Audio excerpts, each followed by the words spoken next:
Hey guys, so for today we are going to be taking what we've been learning about pronoun and verb agreement, and we are going to be combining two sentences to make a compound sentence. So our goal is I can combine two sentences with the same subject and change the subject to the correct pronoun.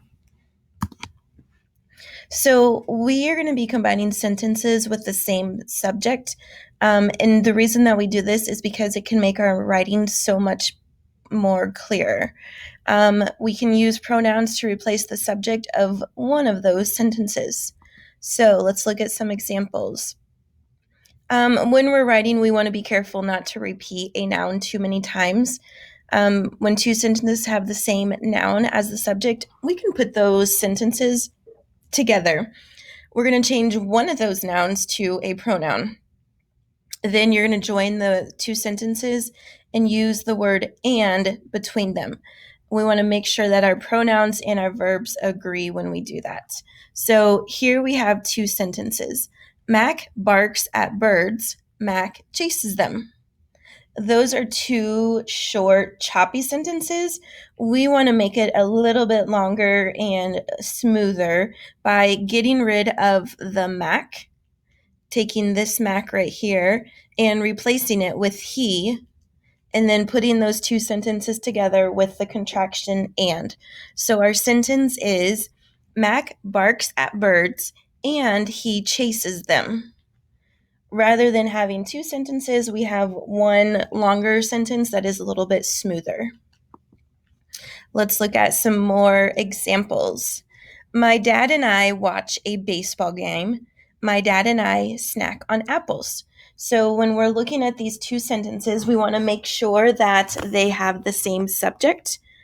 This subject is my dad and I, and the subject on this sentence is my dad and I. Rather than saying my dad and I two times, we are going to replace this my dad and I with the pronoun that fits it. So if it's my dad and I, it's two people. I'm included, so we're going to use the pronoun we.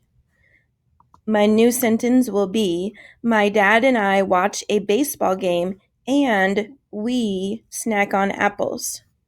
So we took out my dad and I and we changed it to we, and we added the conjunction and.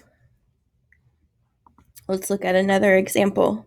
Maria runs onto the field. Maria goes to her position. Again, we have two short sentences and we're looking for the subject.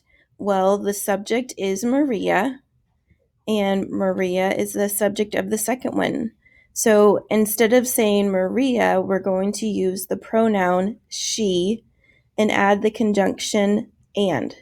So my sentence becomes Maria runs onto the field and she goes to her position. Sentence number 3. Logan and Andy cheer loudly. Logan and Andy wave their hands in the air. We're looking at each sentence and finding the subject. So I want you to pick what is the subject. You should have said Logan and Andy are the subjects. What will we replace Logan and Andy with? What pronoun will we replace Logan and Andy with? You should have answered they. We are not part of this sentence, so it's not going to include ourselves. We're talking about two other people that we don't know, so we're going to use the pronoun they. The way that we combine this is by replacing Logan and Andy with they, and then adding and to combine the two sentences. Logan and Andy cheer loudly and they wave their hands in the air. That is the correct way to combine those two sentences.